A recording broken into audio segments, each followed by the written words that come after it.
Today we are going to start our chapter 3, Poverty as a Challenge. This is the second part of the chapter. Today we will discuss about interstate poverty. Interstate poverty का मतलब है बेटा हर state में जो poverty का level है वो same नहीं है. कोई किसी स्टेट में poverty का लेवल हाई है, poverty का परसेंटेज ज्यादा है, वहाँ पर गरीब लोगों की संख्या और स्टेट के मुकाबले काफी ज्यादा है.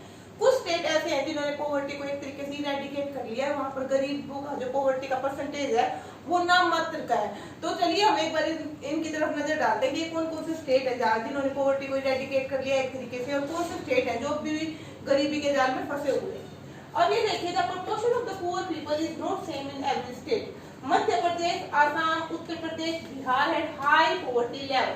तो यहाँ पर आपको ये देखना है कि कौन से स्टेट है हमारे जिनमें पॉवर्टी का लेवल ऊंचा है, जो ज्यादा गरीब है. उनमें एक मध्य प्रदेश है, आसाम, उत्तर प्रदेश, बिहार है हाई पॉवर्टी लेवल. ठीक है, इसके साथ उड़ीसा भी है. अगर यहाँ पर देखोगे Bihar and Orissa continue the two forest state. अगर हमारे देश के सबसे गरीब राज्यों की बात की जाए तो बिहार और उड़ीसा, ठीक है ना, ये नंबर 1, 2 पे रहते हैं. क्योंकि क्या बेटा यहाँ पर पॉवर्टी का लेवल बहुत ज्यादा हाई है, यहाँ पर गरीब लोगों का परसेंटेज बहुत ज्यादा है. गरीब लोग मतलब जो बीपीएल के नीचे हैं, जिन्हें रोटी कपड़ा और मकान भी नहीं मिलता. अब हम ये देखेंगे कौन से स्टेट हैं जो पॉवर्टी के चैलेंज को फेस करके वहां से निकल गई है या जिन्होंने पॉवर्टी के लेवल को काफी कम कर दिया. यहाँ पर देखिए in comparison there has been a significant decline in poverty in Kerala. Kerala में जो पॉवर्टी का लेवल है वो बहुत क्या है, लो हो चुका है. ठीक है ना, केरला में पॉवर्टी का लेवल क्या हो चुका है, बहुत लो हो गया. कैसे लो हुआ? Human development. केरला ने जो मानव को एक संसाधन समझा, उन्होंने जैसे कि पिछले चैप्टर में करा ह्यूमन रिसोर्स में बहुत बल दिया उन्होंने बेटा. ह्यूमन को एक एसेट के रूप में डेवलप किया. ठीक है, ह्यूमन रिसोर्स को डेवलप करने से वहां की जो गरीबी है वो दूर हो गई और पॉवर्टी का लेवल क्या हो गया, कम हो गया. उसके बाद स्टेट आते हैं आपके आंध्र प्रदेश, तमिलनाडु, पंजाब एंड हरियाणा, वेस्ट बंगाल. आंध्र प्रदेश और तमिलनाडु ने क्या किया है, फूड सिक्योरिटी प्रोवाइड की है और जो और रिसोर्सेज थे उनका प्रॉपर डिस्ट्रीब्यूशन किया है.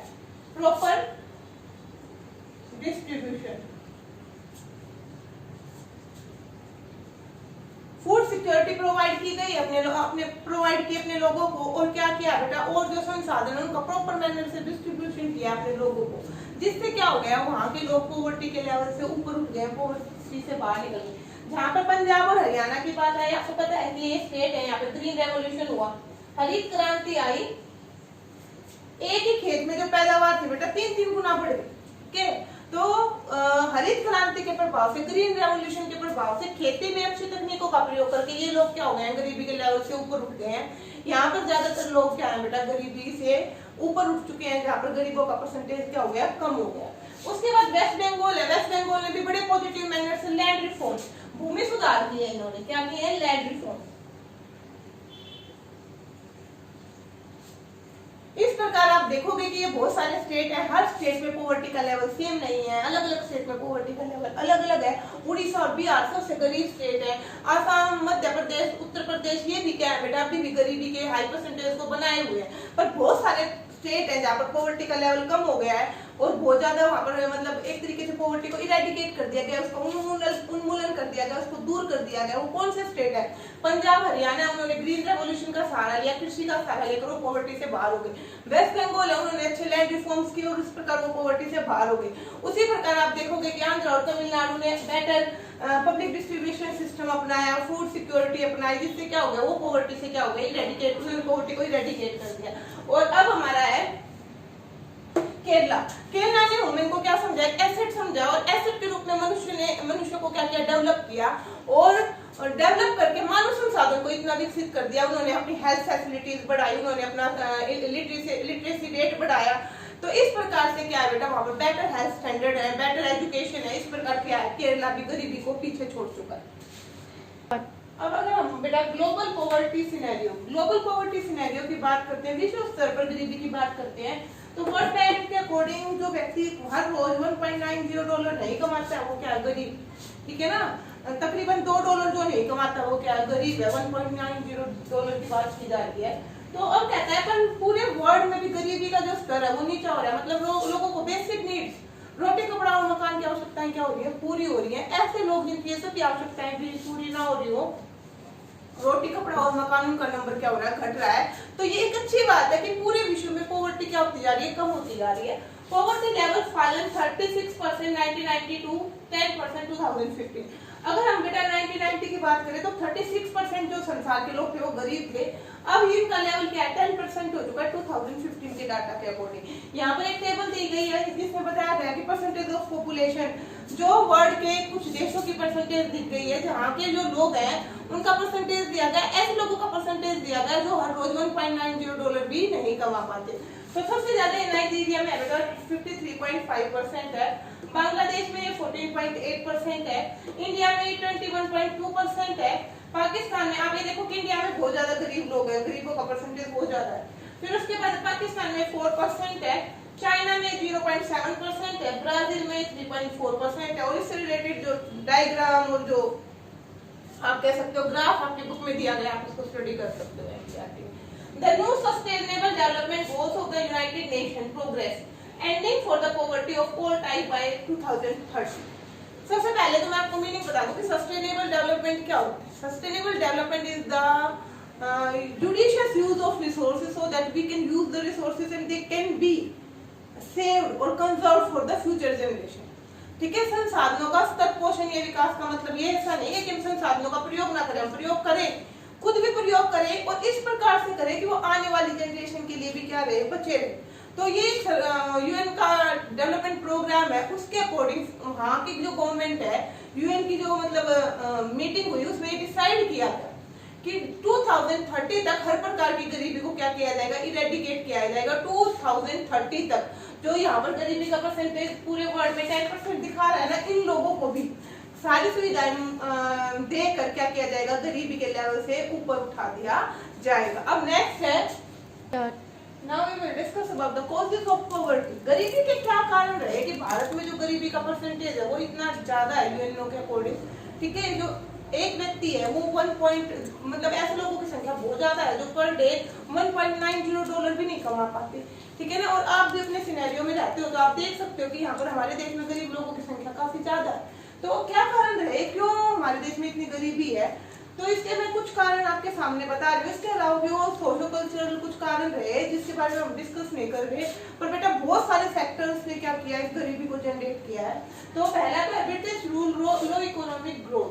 ड्यूरिंग द ब्रिटिश रूल क्या रहा, लो इकोनॉमिक ग्रोथ रही। जब अंग्रेजी शासनकाल था तो वो बेटा हमसे हर चीज पे इतना टैक्स लगा देते थे। एग्रीकल्चर जो रिफॉर्म्स है वो कोई रिफॉर्म्स नहीं किए गए। जो किसान था वो एक टेनेंट था भूमि पर, भूमि सुधार के कोई कार्य नहीं किए जाते थे। उसके उपभोग की आवश्यकताओं को पूरा करने के बाद वो भी तकरीबन पूरी नहीं हो पाती थी और सारा क्या लिया जाता था, टैक्स के रूप में उससे वसूल कर लिया जाता था। जो भारतीय उद्योग करते थे, कुछ उद्योग धंधे खुले तो उन्हें पनपने का मौका नहीं दिया गया। तो अंग्रेजी शासन के दौरान अंग्रेजों ने हमारे जो रिसोर्सेज थे उनका क्या किया, एक्सप्लॉयटेशन किया और जो हमारी ग्रोथ के रास्ते को एक तरीके से रोक दिया। ठीक है ना, तो इस प्रकार पहला रीजन तो यही है बेटा हमारी कॉलोनियल गवर्नमेंट रही, हम 200-250 साल तक क्या रहे, अंग्रेजों के गुलाम बनकर रहे। तो ये एक बहुत बड़ा टाइम पीरियड रहा जिसमें हमें बहुत ज्यादा आगे ग्रोथ कर जाना था, पर क्या था बेटा हम उनके कंट्रोल में रहकर क्या किया, एक्सप्लॉइट किए गए उनके द्वारा। उसके बाद है second, high growth rate of population. जो हमारी बढ़ती हुई पॉपुलेशन है वो क्या कर देती है बेटा, हमारी जो इकोनॉमिक ग्रोथ है उसको कम कर देती है। ठीक है, या आप कह सकते हो न्यूट्रलाइज कर देती है। फॉर एग्जाम्पल आप समझो कि एक परिवार में 5 लोग हैं, ठीक है ना, 5 लोग हैं और इनकम है 25,000। ठीक है, अब इनकम क्या हो गई है, थोड़े सालों के बाद 50,000 हो गई।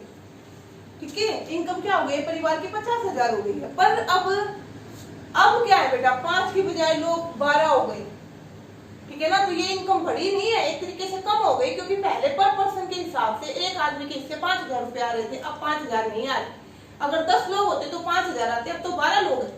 ठीक है ना, तो वो कहता है कि पॉपुलेशन जो हमारी इतनी तेजी से बढ़ रही है, तो जो हम इकोनॉमिक डेवलपमेंट जो हमारी इनकम बढ़ भी रही है वो क्या हो जाती है, एक तरीके से न्यूट्रलाइज हो जाती है, उसका कोई बेनिफिट हमें नहीं मिल पाता और गरीबी क्या है वैसे की जैसे अपनी बनी रहती है। उसके बाद देखिए limited effect of green revolution. Green revolution आया, आपको पता है इसका जो ज्यादा इम्पैक्ट था पंजाब, हरियाणा और वेस्टर्न उत्तर प्रदेश में बहुत ज्यादा इम्पैक्ट रहा और यहाँ के जो किसानों की पैदावार कई गुना बढ़े। ठीक है, इन पर बहुत ज्यादा इम्पैक्ट हुआ, पर बेटा देश के ज्यादातर हिस्सों में इसका इतना इम्पैक्ट नहीं हो पाया। अगर इसका इम्पैक्ट होता तो भी गरीबी क्या थी, जो हमारे देश की आपको पता ही ज्यादातर पॉपुलेशन एग्रीकल्चर में लगी हुई थी, तो वो उससे क्या हो जाती, रिमूव करती, वो उससे क्या हो जाती, अप लेवल पर आ जाती, पर ऐसा हुआ नहीं। तो जो limited effect of green revolution था वो भी कहीं ना कहीं इसका एक कारण रहा। उसके बाद unequal distribution of land and other resources. कोई भी रिसोर्स देख लो, छोटे से बड़ा बेटा, एक आदमी के पास इतनी जमीन है, ठीक है, इतने संसाधन, इतने रिसोर्सेज है, इतने रिसोर्सेज तक उसकी अप्रोच है, पर एक आदमी को आप देखो कि गरीब तक तो सैनिटेशन की कोई पहुंच नहीं है, अवेलेबिलिटी ऑफ वाटर नहीं है, ठीक है, गरीब के पास कोई संसाधन नहीं है, रहने के लिए छत नहीं है, खाने के लिए रोटी नहीं है। तो इस प्रकार से क्या है, एक मतलब इनइक्वालिटी है सोसाइटी में बहुत ज्यादा। कुछ लोग तो संसाधनों पर पूरा अपना कब्जा करके बैठे होते, उनके पास जरूरत से ज्यादा संसाधन, वो मतलब उसको एक तरीके से ना तो यूटिलाइज कर रहे, पर क्या है दूसरी तरफ क्या है, बहुत ज्यादा गरीब लोग हैं जिनके बेसिक नीड्स भी हम पूरी नहीं कर पा रहे। तो अनइक्वल डिस्ट्रीब्यूशन ऑफ जो रिसोर्सेज है वो भी कहीं ना कहीं पॉवर्टी को क्या करता है, पॉवर्टी का एक कारण है, बहुत बड़ा कारण है। On ceremonies people in India including poor spend a lot of money. Bharat में बेटा कोई भी फंक्शन, ठीक है, बच्चा हुआ है, उसके होने का फंक्शन है, शादी का फंक्शन है, बर्थडे का फंक्शन है, कोई भी फंक्शन, ठीक है, बहुत पैसा खर्च किया जाता है। शादियों में तो बहुत करोड़ों रुपए खर्च कर देते हैं हमारे यहाँ के मिनिस्टर, ठीक है ना। तो आप ये देख सकते हैं शो ऑफ बिजनेस की तरह है, ठीक है। अदरवाइज आप देखोगे कि बहुत सारे वेस्टर्न कंट्रीज है, फॉरेन चर्च में जाते हैं, शादी कर लेते हैं। हमारे यहाँ को कितने लोग हैं जो मंदिर में जाके शादी करते हैं और कोई फंक्शन अरेंज नहीं करते शादी का, ठीक है, ऐसे बहुत कम लोग मिले। उसी प्रकार चाहे गरीब भी है, चाहे उसको क्या करना पड़ रहा है, पैसे उधार लेकर फंक्शन करना पड़ रहा है, पर बेटा फंक्शंस में बहुत ज्यादा हमारे यहाँ पर पैसा खर्च किया जाता है। उसके बाद है हाई लेवल ऑफ इंडेप्टनेस। किसान बहुत गरीब है भाई, फसल उगाने के लिए भी क्या चाहिए, कर्ज लेना पड़ता है, ठीक है, बीज खरीदने के लिए भी कर्ज लेना पड़ता है। फसल अच्छी होती है तो ठीक है, धीरे धीरे कर्ज चुका देता है, ज्यादातर इनफॉर्मल सेक्टर से लेता है। इनफॉर्मल सेक्टर मतलब गांव के जमींदार से, गांव के साहूकार से, किसी बड़े व्यापारी से लेता है, और जो ब्याज की दर होती है वो बहुत ऊंची होती है, और जो किसान है उसको पे नहीं कर पाता और डेट ट्रैप में फंस जाता है, ठीक है। डेट ट्रैप क्या है, debt trap it is a painful situation, ठीक है, एक ऐसी पेनफुल सिचुएशन है जिसमें जो किसान है वो फंस जाता है और उससे बाहर निकलना उसके लिए काफी क्या रहता है, मुश्किल रहता है, ठीक है। तो ये सारा क्या था बेटा, हमारे कारण रहे गरीबी के। इन सब कारणों से एक बार फिर से देखिए, ब्रिटिश रूल के कारण भाई लो इकोनॉमिक ग्रोथ हुई और उन्होंने हमारी ग्रोथ होने ही नहीं दी। हाई हमारी जो पॉपुलेशन है बड़ी तेजी से बढ़ रही है, और उसके इम्पैक्ट को क्या है, ग्रोथ के इम्पैक्ट को न्यूट्रलाइज कर देती है। ग्रीन रेवोल्यूशन तो आया, पर उसका इम्पैक्ट क्या रहा, कुछ हिस्सों में रहा। अनइक्वल डिस्ट्रीब्यूशन ऑफ लैंड और दूसरे रिसोर्सेज, बहुत ज्यादा असमानता है, और सेरेमनीज में बेटा जरूरत से ज्यादा पैसा खर्च करते हैं जबकि ऐसी जरूरत नहीं है, ठीक है ना। जब आपके पास पैसे की कमी है तो आपको क्या जरूरत है कि आप दूसरे से लोन लो और आप अपने फंक्शंस में, शादी में ज्यादा खर्चा, बिल्कुल भी इसकी जरूरत नहीं है। पर बेटा हमारी कंट्री में ऐसे में बहुत ज्यादा पैसा खर्च किया जाता है। उसके बाद हाई लेवल ऑफ इंडेप्टनेस। किसान की हालत बहुत खराब है बेटा, किसान कर्जे में डूबा हुआ है, कर्जे में डूबते आप देखते हो किसान बहुत सारे सुसाइड भी कर देते हैं। कारण यही है कि वो जो साहूकार है गांव का या जो लैंड ओनर है वो उसके ऊपर प्रेशर बनाता है, ठीक है ना, और वो एक ऐसी स्थिति में आ जाता है कि वो इंटरेस्ट भी पे नहीं कर पा रहा और रियल मनी तो क्या है, दे ही नहीं पा रहा, उसकी जमीन छीन ली जाती है, यहाँ तक उसकी सेल्फ रिस्पेक्ट भी छीन ली जाती है। तो इस प्रकार से क्या है, वो किसान को सुसाइड करने के लिए मजबूर होना पड़ता है। तो एक सारे क्या है बेटा, गरीबी के कारण है। अब जब गरीबी के कारण है तो हम इनको दूर भी करना चाहते हैं, तो चलो इनको दूर करने के उपाय करते हैं। स्टार्ट। अब आपने देखा बेटा हमारे देश में गरीबी के कारण क्या रहे। अब हमें गरीबी को क्या बनाए रखना है, नहीं, हमें गरीबी को दूर करना है। अब गरीबी को दूर करने के लिए क्या क्या सरकार के द्वारा उपाय किए गए हैं, तो ये उपाय है एंटी पॉवर्टी मेथड। गरीबी को दूर करने के उपाय इनको दो भागों में बांटा गया। एक तो प्रमोशन ऑफ इकोनॉमिक ग्रोथ। सरकार क्या करेगी, आर्थिक वृद्धि करेगी, आर्थिक विकास करेगी। क्या करेगी भाई, आर्थिक विकास करेगी। आर्थिक विकास के सारे क्या करेगी, गरीबी को दूर करेगी। और दूसरा तरीका क्या है, टारगेटिंग एंटी पॉवर्टी प्रोग्राम। केवल आर्थिक विकास का फायदा आपको पता ही है कि सारे गरीब लोगों को नहीं मिल पाता, तो गरीबी का स्तर ऊपर उठाने के लिए, उन लोगों को गरीबी से दूर करने के लिए सरकार ने एंटी पॉवर्टी प्रोग्राम्स भी चलाए। तो सबसे पहले हम देखेंगे बेटा कि प्रमोशन ऑफ इकोनॉमिक ग्रोथ में सरकार क्या क्या कर रही है। सरकार क्या कर रही है, इन्वेस्टमेंट इन ह्यूमन डेवलपमेंट, मनुष्य पर, मनुष्य के विकास पर सरकार बहुत पैसा कर रही है। सरकार शिक्षा में बहुत ज्यादा पैसा लगा रही है। अगर आप देखोगे कि सभी प्राइमरी स्कूल तक या आगे बड़े लेवल तक भी क्या है, हमारी सरकार ने शिक्षा को मौलिक अधिकार में शामिल कर दिया है। और स्कूल 8वीं तक की शिक्षा सभी बच्चों के लिए क्या कर दिया है, अवश्य कर दी गई है। और स्कूलों में बच्चों को फ्री नोटबुक, फ्री बुक्स, कपड़े सब कुछ दिया जाता है। यहाँ की मिड डे मील भी प्रोवाइड करवाया जाता है ताकि ज्यादा से ज्यादा बच्चों को स्कूल तक लाया जाए, उनकी बेटर एजुकेशन के लिए इन्वेस्टमेंट कर रही है सरकार, ताकि आने वाले समय में वो क्या करे, देश का डेवलपमेंट कर सके और गरीबी से दूर रहे, गरीबी से बच के रहे। ठीक है, गर्ल्स एजुकेशन पर सरकार फोकस कर रही है, गर्ल्स एजुकेशन को प्रमोट कर रही है, क्योंकि गर्ल्स बहुत ज्यादा है और गरीबी में उनका प्रोपोर्शन बहुत हाई है। ठीक है, इंडस्ट्रियल डेवलपमेंट में भी सरकार ध्यान दे रही है कि भाई लोगों को एक तरीके से रोजगार प्रोवाइड कराया जाए। रोजगार अगर मिल गया तो वो गरीबी के चंगुल से अपने आप ही क्या हो जाएंगे, निकल जाएंगे। तो सरकार के इकोनॉमिक सिनेरियो पर अगर आप देखोगे, इसका फायदा ज्यादातर बहुत ज्यादा गरीब लोगों को नहीं मिल पा रहा, वो अब भी पॉवर्टी से नीचे, पॉवर्टी लाइन से नीचे है। तो उनको निकालने के लिए, उनको एक बेसिक लेवल तक लाने के लिए सरकार एंटी पॉवर्टी प्रोग्राम चलाती है, गरीबी उन्मूलन कार्यक्रम चलाती है। वो उन्मूलन कार्यक्रम क्या है, एक बार उनकी तरफ देखिए, बहुत सारे, पर यहाँ कुछ डिस्कस करेंगे। सरकार बहुत अपनी तरफ से एफर्ट करती है, अपने अलग अलग राज्यों की सरकारें भी अपने स्टेट के लोगों को पॉवर्टी से दूर कर, पॉवर्टी लेवल से ऊपर लाने के लिए बहुत एफर्ट कर रही है। सबसे पहले सबसे फेमस है बेटा Mahatma Gandhi National Rural Employment Guarantee है। फिर से एक बार देखिए, Mahatma Gandhi National Rural Employment Guarantee Act 2005 में आया है। इसमें इसका नाम क्या था, पहले इसका नाम नरेगा था, अब इसका नाम मनरेगा है। 2005 में आया। 100 डेज के रोजगार की क्या करता है, गारंटी देता है। ठीक है, 100 डेज का रोजगार की गारंटी देता है। जो भी इसमें रजिस्टर होते हैं, अगर 15 दिन के अंदर रोजगार नहीं दे पाता तो उनको क्या दिया जाएगा, घर बैठे ही उनका वेतन दिया जाएगा। इसका जो कितना वेतन दिया जाएगा ये रिवाइज होता रहता है, कि जो मिनिमम वेजेस एक्ट के अकॉर्डिंग जो बार बार वेजेस होती है उसके अकॉर्डिंग ये क्या होता है, रिवाइज होता रहता है। 1/3 रिजर्व सीट फॉर वीमेन, महिलाओं के लिए 1/3 सीट इसमें रिजर्व है। Employment wages rate revised timely. तो इस प्रकार मनरेगा के बारे में आपको थोड़ा पता चल गया। उसके बाद है प्रधानमंत्री रोजगार योजना। प्रधानमंत्री रोजगार योजना बेटा 1993 में आई है। किसको, रूरल ग्रामीण इलाकों में एजुकेटेड यूथ को रोजगार देने के लिए काम करती है। जिससे क्या होगा, मतलब वो सेल्फ एम्प्लॉयड हो जाएंगे। जिससे क्या होगा, वो क्या करेंगे, अच्छे ढंग से अपनी आजीविका कमाएंगे, गरीबी से दूर हो जाएंगे। फिर उसके बाद आया रूरल एम्प्लॉयमेंट जनरेशन प्रोग्राम। ये भी सिमिलर सा ही है। इसमें ये कब आया बेटा, आपका 1995 में आया। इसमें भी टारगेट कौन है, रूरल यूथ है। उनको रोजगार देकर, उनको सेल्फ एम्प्लॉयमेंट देकर छोटे टाउन्स में और विलेजेस में क्या करना है, गरीबी के सिनेरियो से बाहर निकालना। उसके बाद नेक्स्ट हम करेंगे सौर जयंती ग्राम स्वरोजगार योजना। ये सौर जयंती ग्राम स्वरोजगार योजना ये भी कब आई, आपकी 1999 में आई। इसमें कौन टारगेट था, जो लोग बिलो पॉवर्टी लाइन से नीचे, ठीक है ना, जो बिलो पॉवर्टी लाइन है, जो पॉवर्टी लाइन से नीचे है, जो गरीबी झेल रहे हैं, उनका सर्वे किया गया, उनको टारगेटेड किया गया और ऐसे लोगों को अपलिफ्ट करने के लिए उनको रोजगार प्रोवाइड किया गया। उनकी बेटरमेंट के लिए सरकार ने क्या किया, प्रायोरिटी। अब उसके बाद है प्रधानमंत्री ग्रामोदय योजना। प्रधानमंत्री ग्रामोदय योजना आपकी कब आई, 2000 में आई। प्रधानमंत्री ग्रामोदय योजना में गाँव में, उन गाँव में जहाँ पर बहुत सारे लोग क्या बेटा बिलो पॉवर्टी लाइन है, वहां पर उनके एक तरीके से विकास के लिए कार्य किए गए। उनको अच्छा पानी की सुविधा, उनको अच्छी food sanitation, food basic needs, उनकी जरूरत पूरी करने के लिए प्रोग्राम चलाए गए। इलेक्ट्रिसिटी, तो मतलब एक तरीके से उनके लिए हर तरीके से उनके स्तर को पहले से ऊपर लाया जाए, उनको गरीबी से निकाला जाए, उनको बेसिक फैसिलिटीज प्रोवाइड की जाए।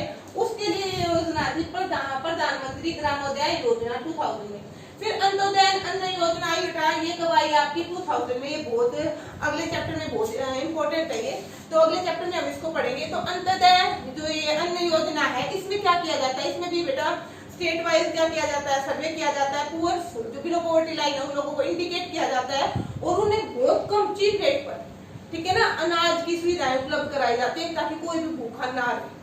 ठीक है, इस योजना के बारे में हम अगले चैप्टर में बहुत ज्यादा अच्छे से पढ़ेंगे। एक बार फिर से देख लो बेटा, एंटी पॉवर्टी मेजर सरकार के द्वारा एंटी पॉवर्टी मेजर चलाए जा रहे, 2 लेवल पर चलाए जा रहे हैं। एक तो क्या इकोनॉमिक ग्रोथ और दूसरे क्या टारगेटिंग एंटी पॉवर्टी प्रोग्राम चला रही है। सरकार क्या कर रही है, एजुकेशन पर बहुत खर्च कर रही है, लड़कियों की शिक्षा पर बहुत खर्च कर रही है, रोजगार देने पर बहुत जोर दे रही है, पर इसका फायदा फिर भी गरीबों को नहीं मिल पा रहा। बहुत जो गरीब लोग हैं वो अब भी पॉवर्टी लाइन से नीचे बने हुए हैं। तो ऐसे लोगों के लिए, ऐसे लोगों को गरीबी से दूर करने के लिए, उनके स्तर को ऊंचा उठाने के लिए सरकार ने फिर से प्रोग्राम बनाए, targeting anti poverty program. MNREGA में क्या 100 दिन की रोजगार की गारंटी दी जाती है। प्रधानमंत्री रोजगार योजना में यूथ, एजुकेटेड यूथ को रोजगार प्रोवाइड करने के लिए, सेल्फ एम्प्लॉयमेंट जनरेट करने के लिए मोटिवेट किया जाता है।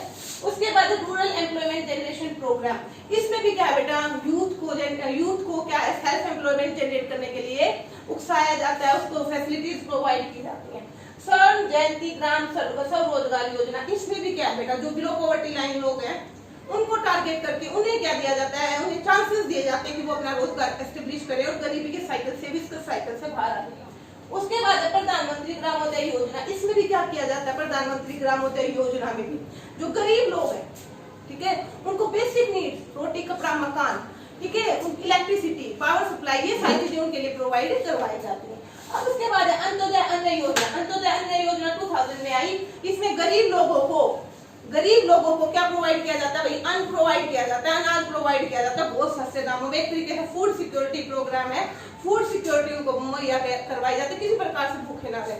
अब ये देखो कि बेटा बहुत आगे जा चुके हैं।